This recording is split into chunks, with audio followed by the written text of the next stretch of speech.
Yeah, boy, it's December 8th, and it's episode 133, and this is a Fantasy Football Auctioneer. I'm your host, Uncle Buckets. The Fantasy Football Auctioneer is the official podcast of the fantasyfootballauction.com, the internet's only all-auction website. You can follow us on Facebook at facebook.com/fantasyfootballauctioneer, or follow us on Twitter and Instagram. We are at Fantasy Auction. And I'll just say, if you're going to follow us on Instagram, the fake troll women accounts that show up on that website are unbelievable. But anyways, that's a side note. Someone followed me on Twitter today. Hold on. I just need to find, I'm sorry. I'm not letting you intro me, I guess. That's all right. I opened it at school. Then I checked my Twitter at school to see that Spread Legs followed me. And it's a picture of a naked woman with her legs spread. No kidding. And diddling herself. So, yeah, I was like, whoa, I better not look too far to that. You got it up on the smartboard? You follow me, I'll follow you back. Retweet. Favorite. Yeah, gotta love the porn bots. Not a subtle name at all either, just Spread Legs. No, yeah, that's just tell it like it is right there. Anyways, as you can hear, both guys are here. Blister's here, Slim's here. We are live on Blab.im once again, but this is the first time all three of us have actually showed up on this particular site. We've been enjoying the site. We've been enjoying the interactivity of fans coming in and asking questions. We've got one guy on the horn right now as we just clicked record. At Goosh42 is live with us here on the air on Blab.im. So shout out to you, Goosh. Thanks for coming on. Feel free to click the little call-in button there on the screen, and you can get yourself live on the podcast. You like how I gave that live? It's like really raw on radio, like live on the podcast. No? I thought he might click. All right. No sellers, eh? Just trying to fish them in there. Anyways, we've got a lot of stuff to talk to you guys about tonight. The regular season in most fantasy leagues are over, and the playoffs are about to begin. So hopefully your team is one of those ones that's in, and hopefully, if you're following our advice throughout the season and getting those waiver wires just right, because we know your auction was just right because, well, our auctions were all just right. We made the playoffs. Slim, you not make the playoffs in any league? Maybe the Fishbowl, I guess. I don't know. Honestly, all right. Well, it was a snake. It was a snake. Oh, ESPN, the expert league. Yeah, that one probably not either. I don't think technical issues, and kind of mailed it in. And Blister, how about you? How'd your 92 leagues go this year? Well, good. I'm in on them all. That's I hope that it's such a.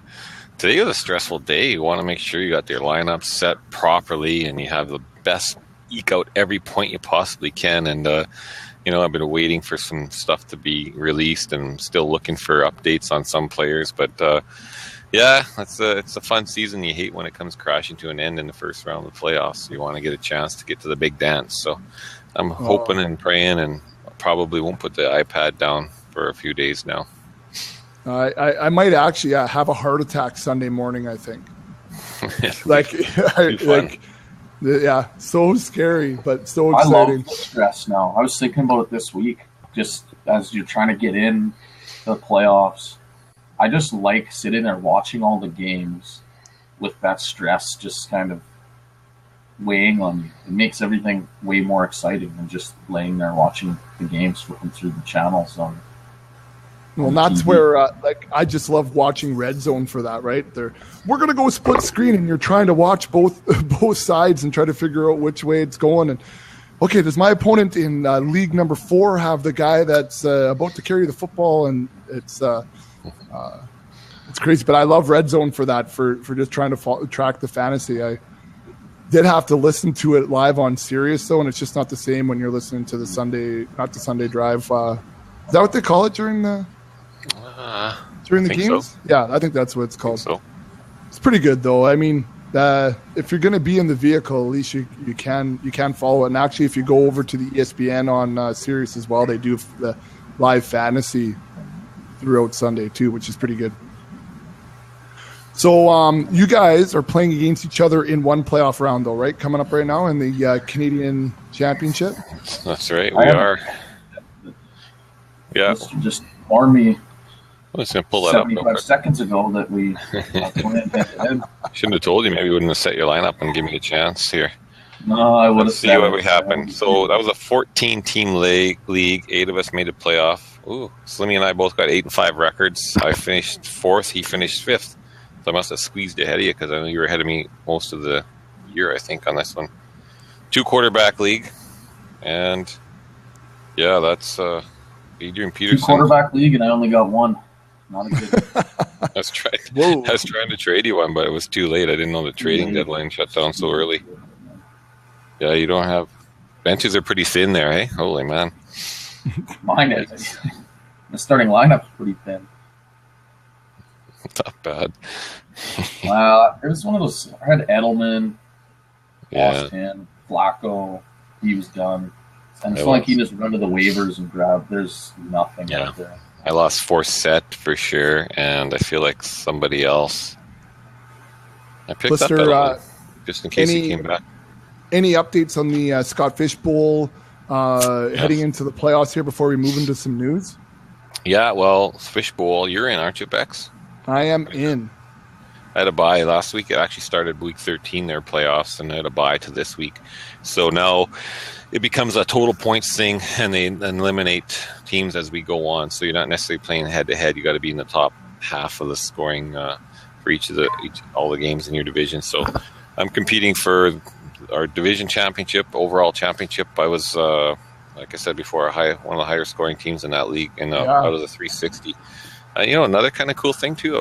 It's high scoring teams. Remember that mock draft world championship? There were between 15 and 16,000 teams.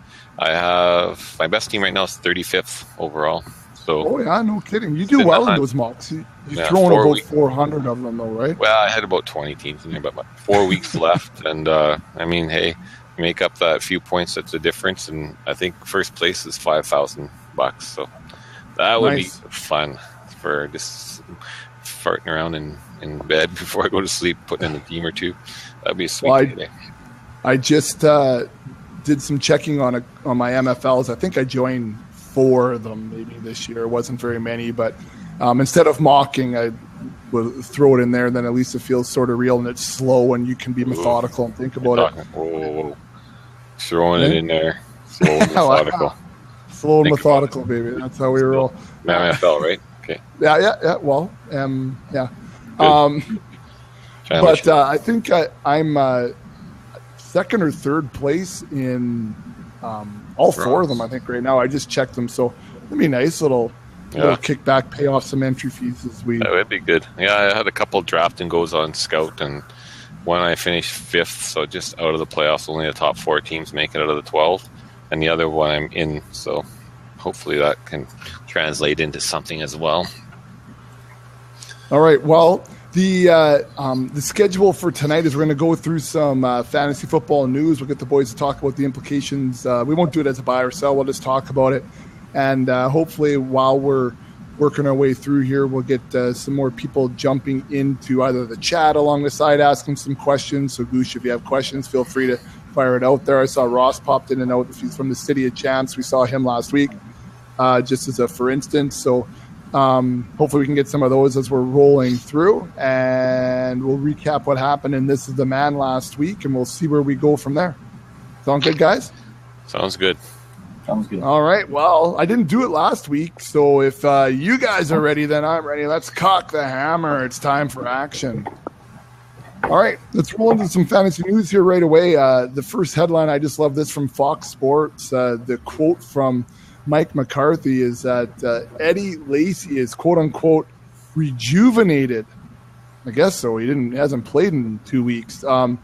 Packers head coach Mike McCarthy claims that Lacy is quote-unquote rejuvenated and ready to go on Sunday's game against the Dallas Cowboys. He also specified that the opportunities remain for the star running back to earn back his snaps, according to guys from tweets from the Press Gazette media dude Ryan Wood So, guys, I guess Eddie Lacy's going to be good to go to run all over the Cowboys. So what do you think about Eddie Lacy coming back and starting him? I think I actually put in a waiver claim in a friends and family to drop him. I do, for real. Yeah. Anyway, so what do you think about Lacy getting into this weekend into the playoffs? I'm not liking it. I mean, they got a kind of a tough matchup, believe it or not, with Dallas. I mean, their rush defense isn't terrible. Defense looked good last night. Yeah, Alfred Morris was just he's a tough son of a bitch to bottle up. I could say that. They did a good number. They looked pretty good, though. Well, they were all over Cousins. They, I mean, except for the last couple of minutes there. Man, what an ending! Don't even get me started on that. We'll save that for later. That was terrible. Okay. Of that game, but anyway. Okay. Yeah. No, okay, back to Fat Eddie. Yeah. I don't. I mean, he's a tough start. I think. Actually, we had a guy ask us questions about Eddie Lacy just tonight. What to do with some, and you know what? I think he was debating between James Starks and him, and as well as I think DeMarco Murray. Like, if you own some of those guys, that's tough time of year right now. But I mean, I think Eddie Lacy RB3 for sure this week. I just don't know if the Starks either. Like, I feel like neither of them are good plays because you just don't know exactly how many touches either of them is going to get. I don't think Lacy will do much with his touches, but I mean, there is an off chance he gets some goal line carries, and even if he just takes half of them, it makes James Starks. It really hurts his value too. So I think you just want to avoid it altogether, quite honestly. Oh, geez. Buck's making another trade there. It's 2 trades tonight in the Dynasty. It's picking up some depth here as we move in. Cecil Shorts. Hot hand. Anyway, sorry. Just saw the news coming. I'm like, oh, who made the trade? I saw that.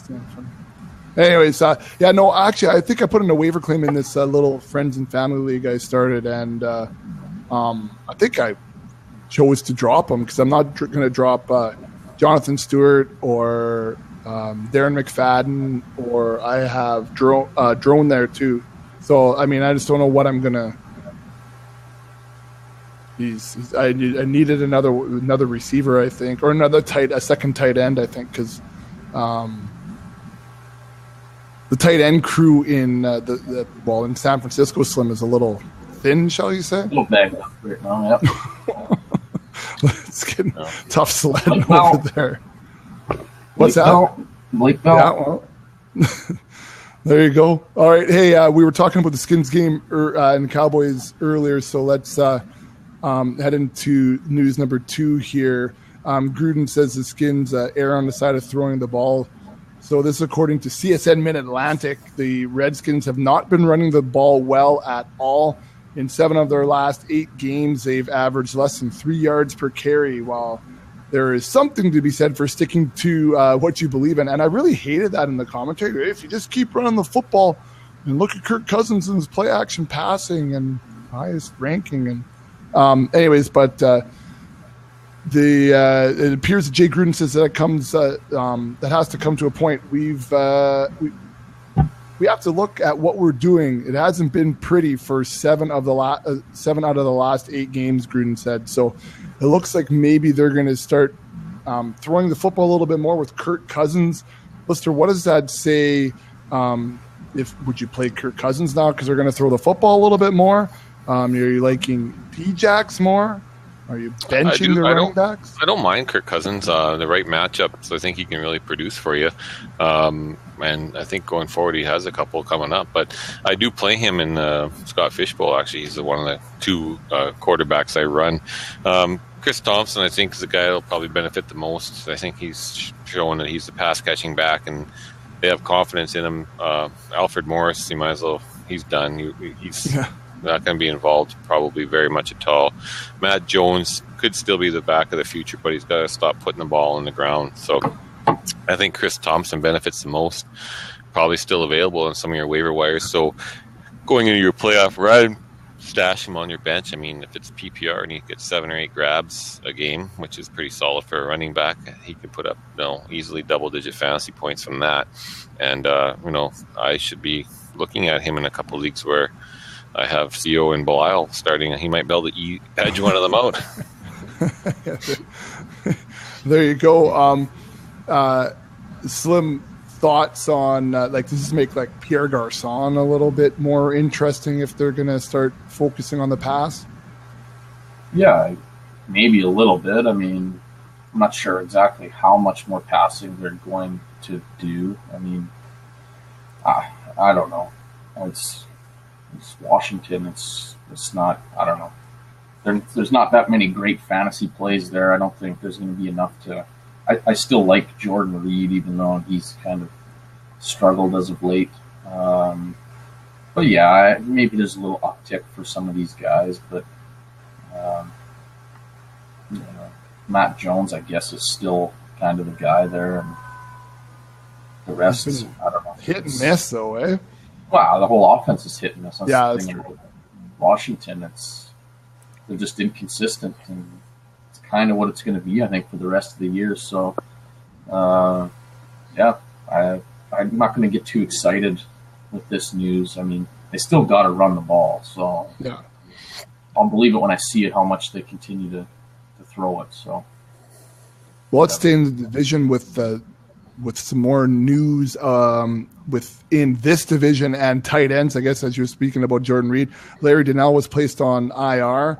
So this is again on Tuesday night that we're recording. So ESPN says that news came on Tuesday. The New York Giants have placed tight end Larry Donnell on season-ending IR with a neck injury.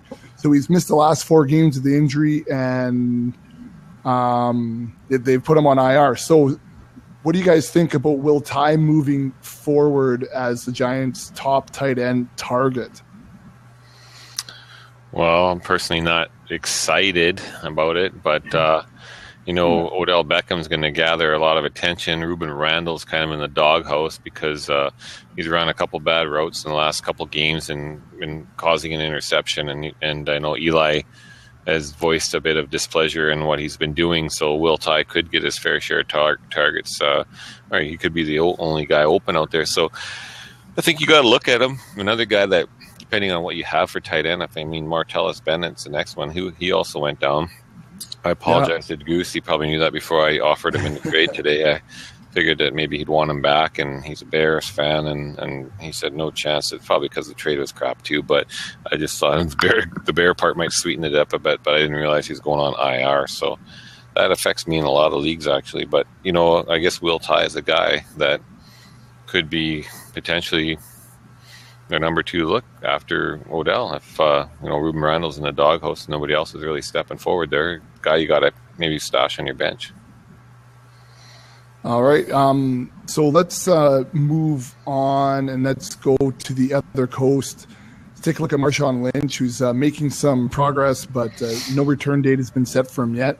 So according to Pro Football Talk, Seahawks running back Marshawn Lynch has left Philadelphia after starting rehab from surgery to repair his abdominal injury, and he's not back in the team facility, and it sounds like it'll be a little while before the team has any idea whether he'll be able to return to action. So it sounds like Rawls is going to be the man there in Philly. Slim, how much do you like him moving into the playoffs? Well, you have to like him. I mean, this is exactly what we thought would happen once Lynch had this surgery. This guy was going to come in. He showed that he was capable. To me, he's a top 6 running back the rest of the way. So, I mean, what's not to like? It's an offense that's kind of run first. They're starting to click now and open things up a bit in the passing game. It's only going to get more opportunities for Rawls. So, I mean, you got to love that if you own them. And I think it's funny. I bet you if you look at a lot of teams that are in contention, especially in deeper leagues, like I think of the Fishbowl, for example, right, where it's a really deep league, waivers are thin. I wouldn't be surprised if a lot of the teams that do well here at the end have a guy like him that they took in the 20th round or something like that has now emerged, and they're leaning on him. I saw a tweet a couple weeks ago. A guy said he ended up going, I can't remember his first 2 picks. I want to say it was like Des Bryant and then DeMarco Murray or something like that. But he ended up taking Thomas Rawls, and I can't remember who the receiver was in the 20th and 21st. And then, hey, he's doing okay because these guys have emerged. And so, yeah, I mean, he's been awesome. It's funny just when you look at the numbers of Russell Wilson in the past few weeks too, since Rawls has been in the backfield. Yeah, you just wonder, how much that's changed. Hey, like if we look here at the, what does it say here? They've won 3 straight games, and Russell Wilson has had his best play of the year. He's gone 66 for 86 for 879 and 11 scores and no interceptions since Rawls has been the RB1 there. He's been a beast. Absolutely. Who, Rawls? Blister. No, Wilson. Yeah, no, he's been sweet. Blister. Yeah. I was going to ask you, I missed it. The other day or tonight I took a look at the line app with the ECL, and I haven't checked it for a little while. Apparently it was like 400 text messages on there. Those guys are going crazy. Are they going crazy with the Russell Wilson and the in Doug Week Trust? Because that tandem, they hate. They hate them. I know. I haven't really been listening to it much myself, so I can't really say. I'll just log in there now. But we barely squeaked in the playoffs there. We were the 6th. We made her though. Yeah, only 6 teams make the playoff. I didn't even know that. Oh yeah, I'm 90 texts behind here.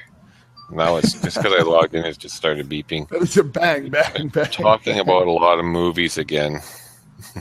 They get on TV kick here. Christmas movies again? Yeah. Not Christmas movies.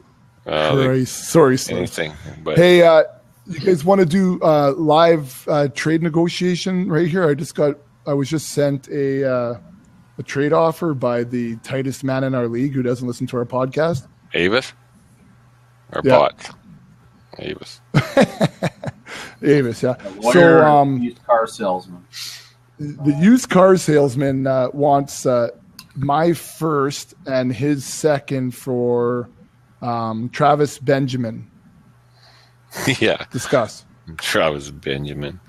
He's had a pretty good year. First is it? My first. So it's lower-ish, maybe, lower half. How far you're going to go.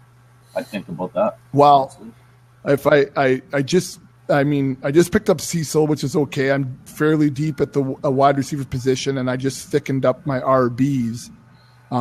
It was like it came in right after the Cecil Shorts trade came in, like immediately, and so I think that's 100 times better than Cecil Shorts, though. 100 times? Yeah. Benjamin? His youth makes him 100 times better. But how about the situation? 5 points too. Well, they forced with Manziel coming in. I checked the splits with him and Manziel. Bet you'd be surprised. Look at his numbers even this year. They're pretty well, I'm gonna pull him up right now. Sure. Just because it's a good chatter. All right, so let's we'll take a look here. So I'll Control F this to Benjamin. So Travis Benjamin's sitting at wide receiver 18.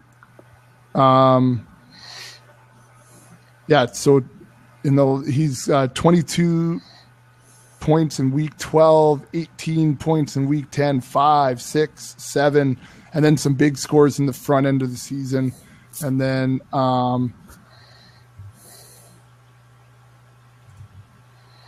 if we look at... That's with the goose egg last week getting obliterated by Cecil. Oh, yeah. Well, yeah. And that is horrendous. Probably be wide receiver 15-ish if he actually... My big thing was more the hot hand here and just to add some depth, Cecil Shorts in the last 3 weeks. Well, I get why you take Shorts, too. This dude's 25 years old in the Dynasty League. I mean, it's not like he's going anywhere. At worst, he starts next year as their wide receiver 2 in an offense that's got some pieces there. I mean, that's if Josh Gordon comes back, which. So my thought is a first and a second for Travis Benjamin, for a second and a fourth for Cecil Shorts.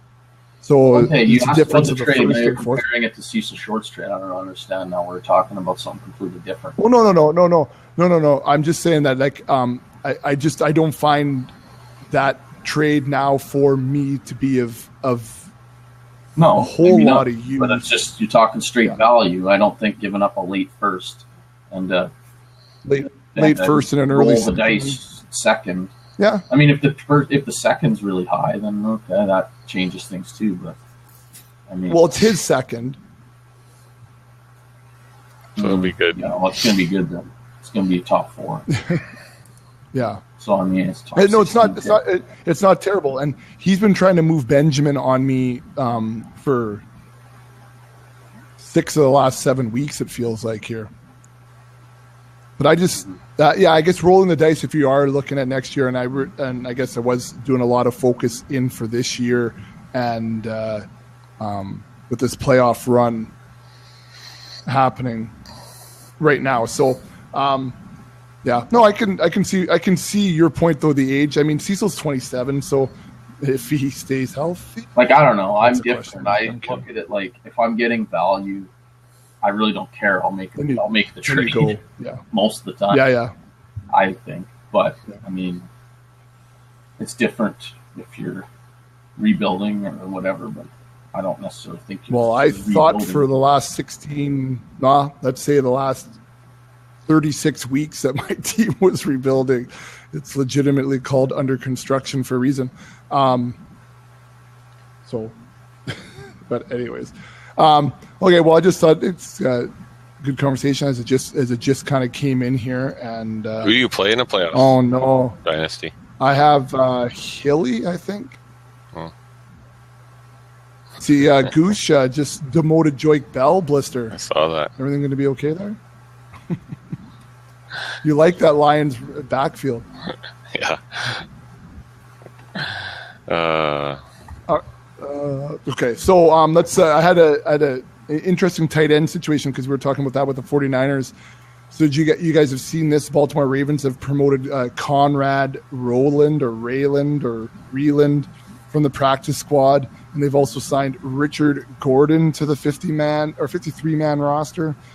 Crockett Gilmore's got the back injury, and Nick Boyle has received the 4-game suspension for violating the performance-enhancing drug policy, and Max Williams missed Sunday's game with a concussion. So they're looking for a running back here. A tight end. Do we care about any of the roster movements that are happening with the Ravens? Not a lot. No. Matt Schaub's a quarterback. Why would you? Yeah. Yeah. That's a sad problem.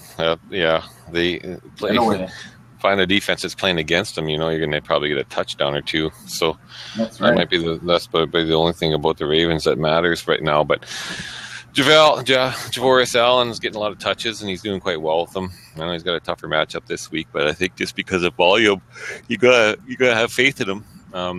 But yeah, it's a scary situation there with the Ravens, the tight ends, the receivers. I mean, Kamar Aiken does okay, but he's definitely not number one. And if it's Schaub throwing on the ball, it definitely even downgrades him a little bit more. So sad situation in Baltimore.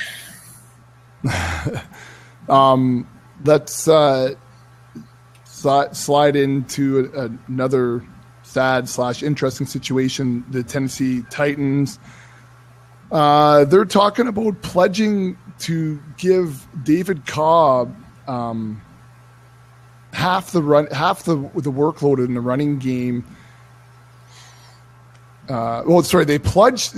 I'm not even reading this right. They pledged to give David Cobb about half of the touches in the running game on Sunday against Jacksonville. And the rookie running back's workload did come out dead even with the Titans in their third straight win. Starter Antonio Andros had 13 carries for 58 yards, and Cobb had 13 for 40. Does this make us any more interested in David Cobb and less interested in Antonio Andrews, or are we not interested in either of them?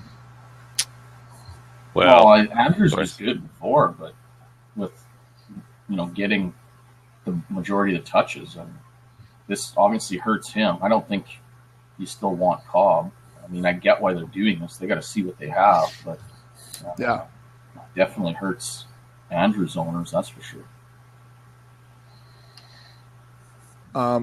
What about like Mariota? I just was thinking about this Sunday too. You look at Mariota and Winston.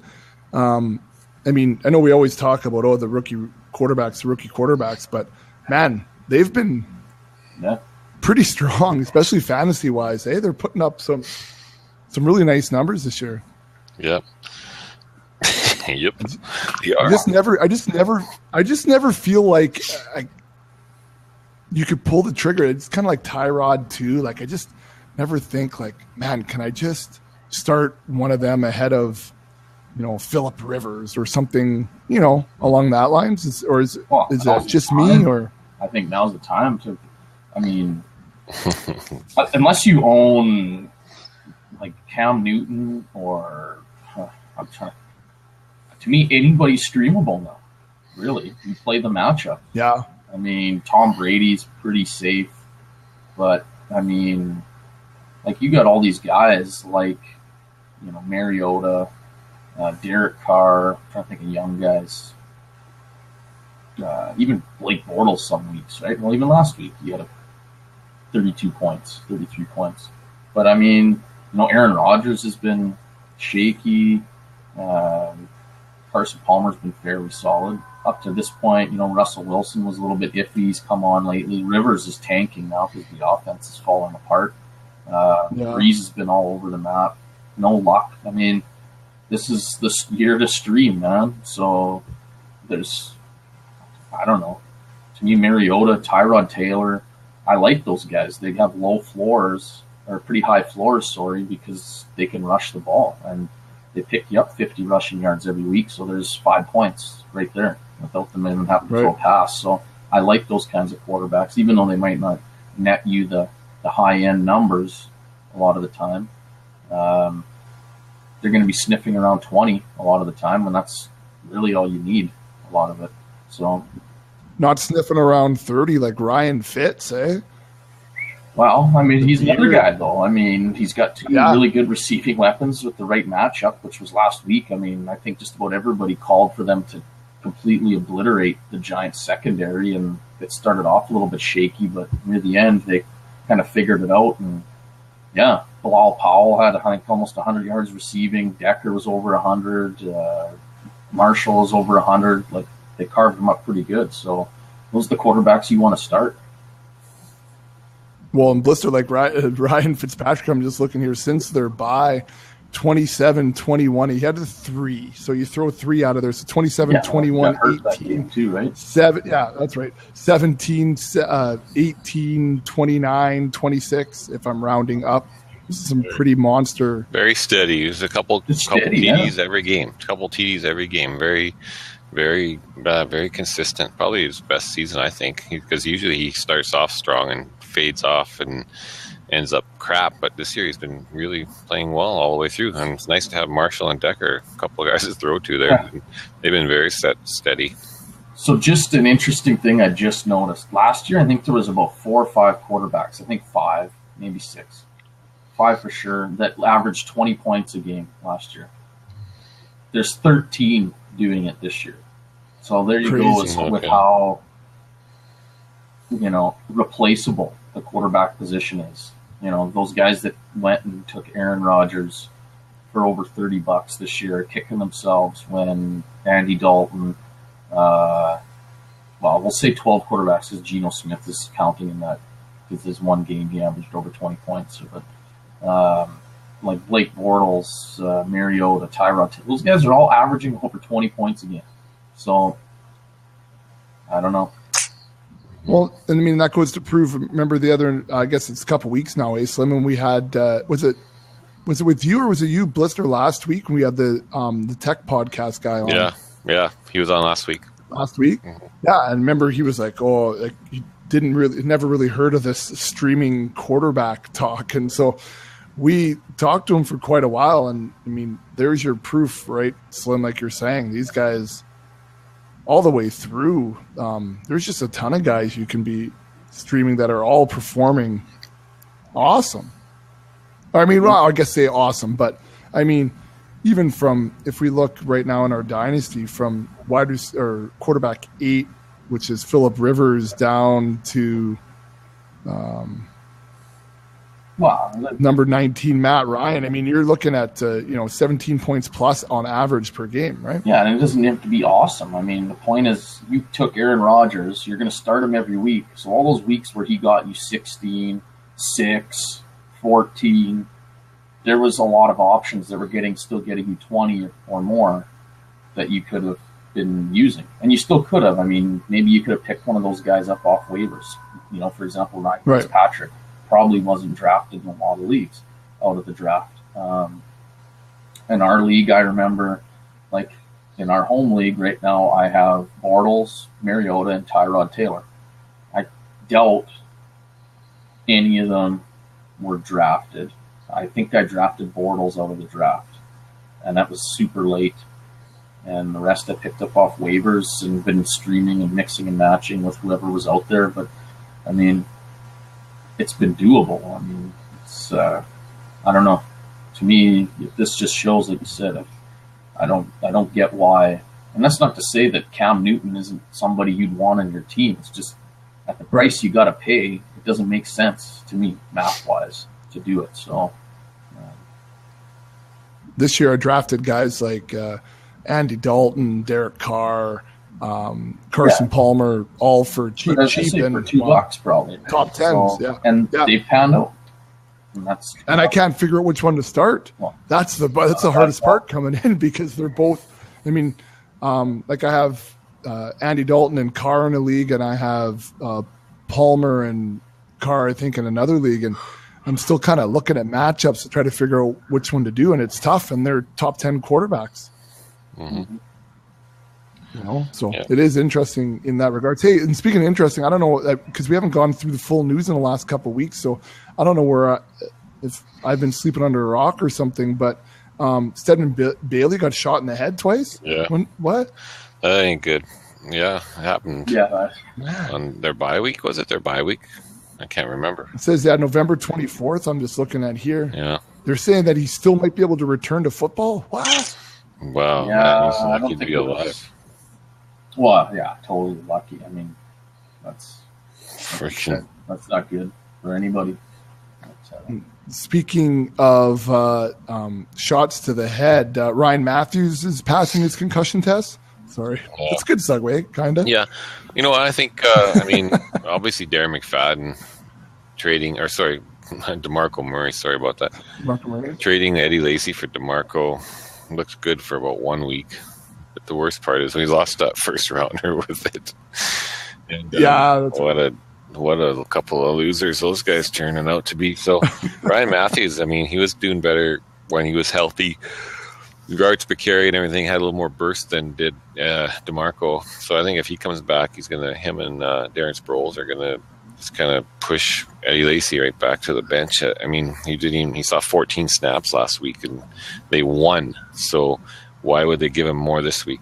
So I think you're talking about DeMarco, right? Not Eddie Lacy. Sorry, there's so many names going around in my head.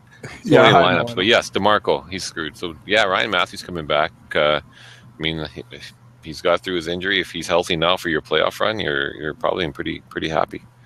Hey, Zoobs.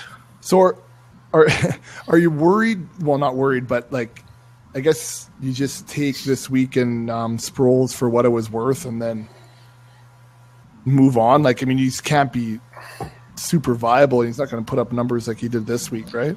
Well, part of it is he returned it. Remember, he took a punt return back for a touchdown? I think so. On that boosts you a little bit. Well, it does, yeah. If you're going to get those 6 points. I mean, I think he's an RB2 this week, honestly. I don't see Murray getting many touches, so are they going to give them all to Kenyon Barner? I doubt it. So he's actually going to have to be involved somewhat. And, in PPR leagues, I think he gets you double digits. So all he has to do is catch a couple passes, and it's probably there. So I don't know what's going to happen with Ryan Matthews. I mean, that can be very telling as well, and obviously. But I think right now, until we know for sure that Matthews is playing, I think Sproles. If you had to pick between Sproles or DeMarco, I'm taking Sproles. Yeah. So crazy how the season's gone. Eh? Less than say 6 carries this week.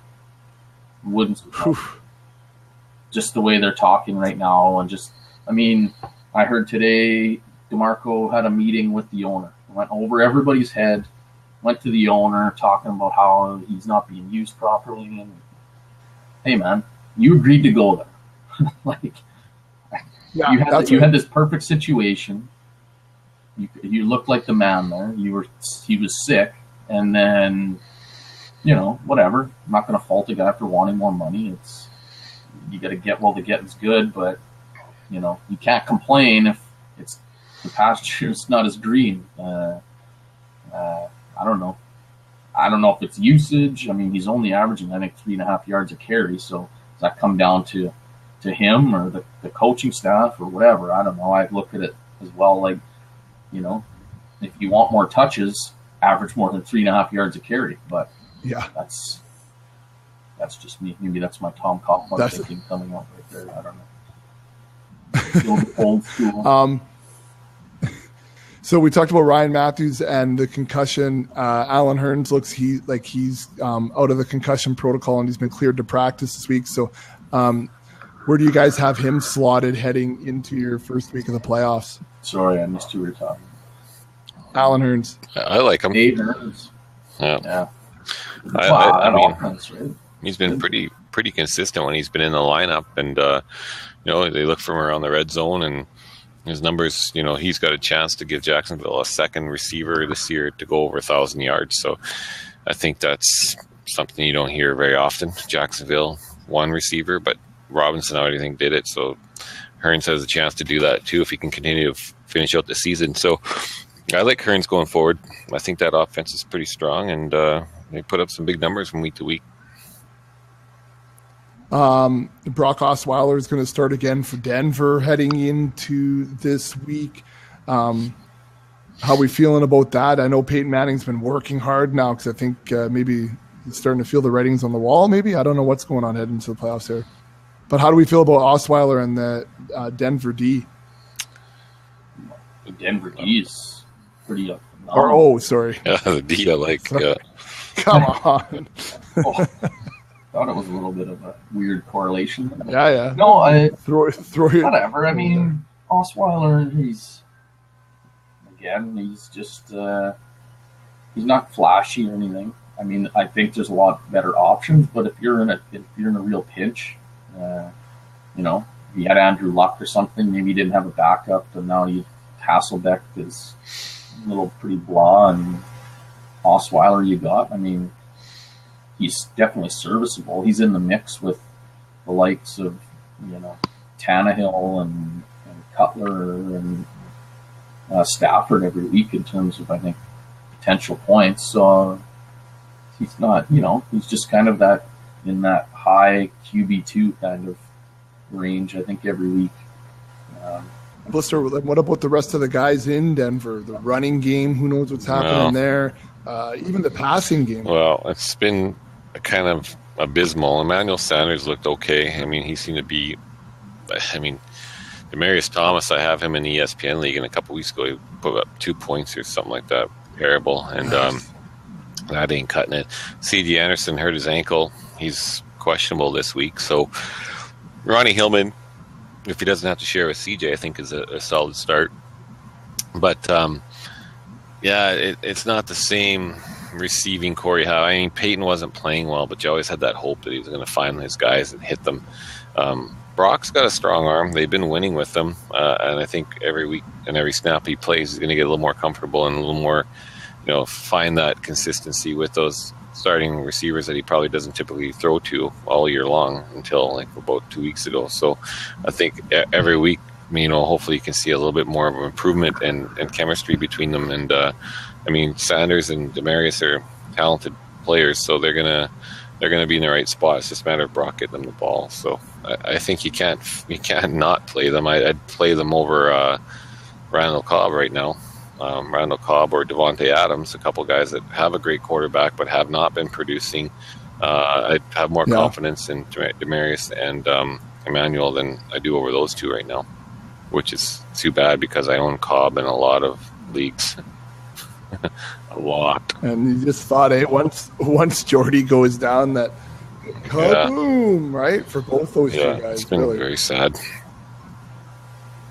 It's been such a funny year, but I guess it's always a funny year, isn't it? Yeah.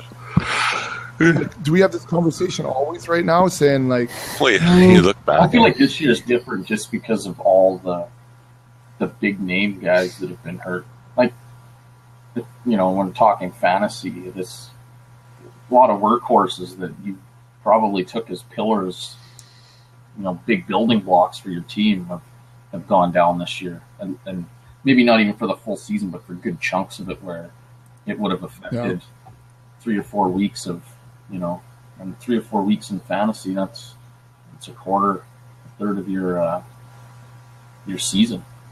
Oh yeah. So I don't know. To me, that's the biggest takeaway from this year. Kind of is just all these injuries. It's tough. Yeah, and I mean, you have to draft to take the horses, and you always have to draft without injury, right? Like, don't draft Darren McFadden because he's going to get hurt, or don't like. This is where if you go studs and scrubs solely, all of a sudden you look very scrubby at the end of the year. Yeah, especially in deep leagues. I mean, waivers get thin sometimes there in those deeper leagues, and there's almost you don't even want to pick anybody up. You just think, what's the point? But you just know. Sometimes you have a scrubs and scrubs team, and they do pretty good. Blister, the old dynasty. Scrub on top of scrub on top of. Shouldn't be trashing you. You're the number one seed. Antonio Brown.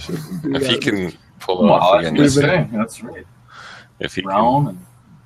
And that's it. That's it, man. You had another kid, right? Who's your other? John Brown. John Brown, I think, is number 2. I'm so embarrassed. Let's take a look. Yeah, he's your number 2 player overall right now. John Brown, Golden Tate, Marvin Jones, Stevie Johnson, Terrence Williams, Mohamed Sanu. Those are your receivers right now. Well, Mohamed's available if anybody's interested. Nope. He might. He's still here. It says he's here anyways, but maybe he just left it on and fell asleep. Goosh, are you still here? Pardon? Oh, I said that. No, I said, Goosh, are you still here? I'm playing some kind of fool right now. Look at that. Yeah, buddy.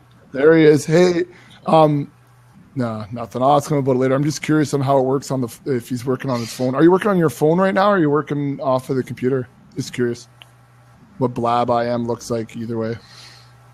CPU. Wow. What's that mean? High-end tech lingo there. Pretty good. All right. Hey, let's move off of the news because we've gone pretty deep now. Let's just take a quick look at last week's This is the Man, and then I'll post later on this week's contest heading into week 14. So we went into week 13, and we haven't all three of us been on for a couple of weeks. We've been doing everything online and doing it that way. So if you're interested in competing against Blister and Slim in This is the Man and trying to earn a spot in the draw for a free subscription to the All Auction website in this summer, just head on over to our website, thefantasyfootballauction.com, click on second half contest, and right there on the website, you can enter into the contest to compete against Slim and Blister, and This is the Man. So if we go back to last week, week 13, guys, the embedded sheet's been working pretty good for you guys. It seems you guys are getting your picks in okay, and it's easy enough for you. Yeah, it's pretty handy setup. Pretty techy. It is. It is very techy. I know.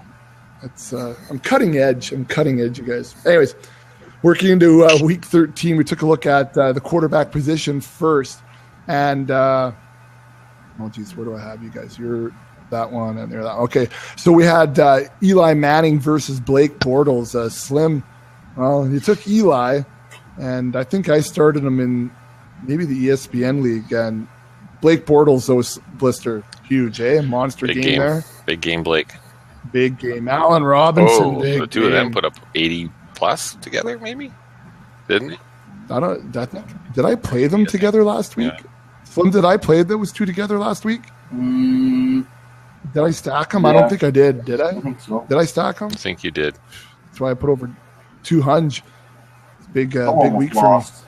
Came down to I know. To a miracle from Deshaun Jackson and Darren McFadden. I know. I know. Well, okay, hold on. Before we get into this of the man, you said you were going to hold that till later? What? Well, the game from last night? Well, it was just the way that worked out. Not even enough for that. For the fact, just the whole ending of that game. I mean, wouldn't Washington want Dallas to score? Wouldn't McFadden want to, not score when he did and just fall down, so they have to run a couple more plays, running more time off the clock, knowing that in their back pocket they always got that field goal. And then Washington, as they march down the field, what is Dallas doing, leaving Deshaun Jackson in single coverage man-to-man when they know a touchdown is the only thing that can beat them. So they don't have any safety help or anything. They just, okay, here you go, one-on-one. Bang. Oh, touchdown. Now it's going to overtime, which they did pull out, but it was just seemed like boneheaded call after boneheaded call in the last 2 minutes by both teams. I couldn't believe it. Well, and on that note, Blister, any feedback on the drop kick? I didn't even see it, man. Was there a drop kick? The Patriots drop kicked and onside. What? I didn't even see that. I don't know where I was. Oh, I was coaching hockey. I didn't see any of the game. I didn't see any of the highlights or nothing yet. Too busy. Yeah, too busy. Too busy. Pat's on a little bit of a slide there. Yeah, they got nothing to watch right now. Anyways, there's no good luck. What the hell's the point? All right, so quarterback position. You guys split at the quarterback position. Slim, you took Eli Manning. Blister took Blake Bortles. Blister gets a point there. So I guess I should say heading into Week 13, Slim had a, shall we say, commanding lead heading in. What's the point total? Was it 6 points? Yeah, a 6-point lead, I think, heading into Week 16.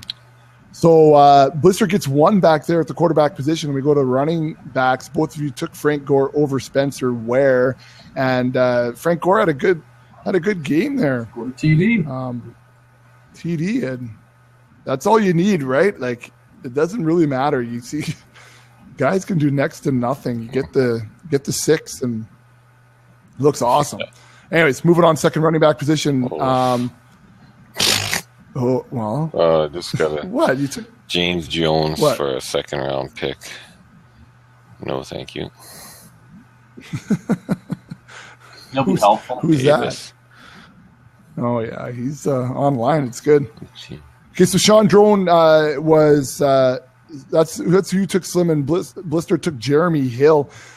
So Slim gets his point back there at running back number 2. At our first wide receiver position, it was Jordan Matthews versus In Doug We Trust, Dougie Baldwin. Dougie Baldwin with a huge game, 26.4 points. Both of you, though, took Jordan Matthews. So no points scored there. Wide receiver number 2, Devontae Adams versus Devin Funchess. You both took Adams, and you both scored points there. Oh, he did? Tight end. Oh, damn. Yeah, he did. He got 12.1 to Funchess' 8.3. Right on. Tight end position, you both took Ben Watson over Crockett Gilmore. Ben Watson with the 14.8, good day for him. You guys get 2 points there. At the flex, you both took Gary Barnidge over D-Jax, and as Slim mentioned earlier, that late touchdown. Yeah. Well, it was a big deciding point there. So no points for you guys there. And then you both took the Chicago D instead of the New York Jets D, and you got no points there. So you guys scored 4 points. It was a tie, 4 points each at the end of Week 13. if we take that back to the leaderboard, overall Slim's at 50. Mr. Blister still 6 points back with just a few weeks to go. Looking good. Any thoughts? Just have the other guy in his department deliver the Well, I was gonna say, you got enough beverages coming your way that I gotta gift them up sometime. Yeah. And after the shit stomping you gave me 2 years ago, I feel like it's coming. I deserve a win this year. Stupid pie last year. Yeah, that's right. Well, we'll see. Wow. We'll see. So it's 6 points. It's a miracle. We've got 3 weeks to go. So I gotta Blister, hope that Slim misses 1 week. Yeah, and the other interesting point in this is not doing it live on the air. You can't listen and say, "Well, I'm going to go the other way on a tight call." This is true. Legitimately, right out of your gut. You gotta dig deep for these, Blister. 2 per week gets you the tie. 2 per week. That's got to bear down. Bear down. For Goosh. Yeah. Bear. When you bear down, though, don't clap your pants. That's the only problem, right? Bear down. Don't concentrate too hard. All right, so I will post This Is the Man tonight, Tuesday night, up on the website if you want to compete against Blister or Slim in This Is the Man and try to earn yourself a win over the two, which, I mean, little supremacy never hurt anybody. And not only will you be able to have bragging rights, but you also get your name entered into the draw for a free subscription. Now, we had no winners again this week. We had a lot of 4s, but so they tied you, but no one one-upped you in the contest. So, how many people are in the contest so far? Well, that have actually beat you. You guys have only been beat once in the whole second half right now. There's been a lot of ties with you guys, but no one's actually beat you, and that's when this is called This Is the Man. You got to be the man. You got to be the man. Beat the man to be the man, Jillian. Wow. Mm-hmm. I'm ending on that note. I can't. Blister brings out the big quotes, the big philosophy, the big motivational speech. You don't use that in the girls' hockey dressing room. I'm gonna have them pumped up so high this week when we go to T-Bay. They're gonna think they can take on the Bruins themselves. It's gonna be wicked until they hit the ice. Just show them young blood. Yeah. Oh, there you go. Take out the young blood. Wow. Skip the part when he's up in the bedroom by himself. What's her face? Shows up with some tea and cookies and. Yeah, you might want to skip that part with the girl. Yeah, I would. And yeah, okay, yeah, you might want to skip that part. Anyways, so I will post This Is the Man on the website. So head on over to thefantasyfootballauction.com, click on second half contest, and you can compete against the boys and try to get your name in for the free subscription to our all auction, all access site in the summer. So I'll have that up tonight, and if you're not interested in doing that, you can subscribe to the podcast, give a little rating, maybe a little comment. That'll be good if you want to support the podcast that way. All right, guys. So all 3 of us finally here on Blab, and we don't have one listener who wants to jump on and actually click the camera. Not even Goosh, who's been here all night long.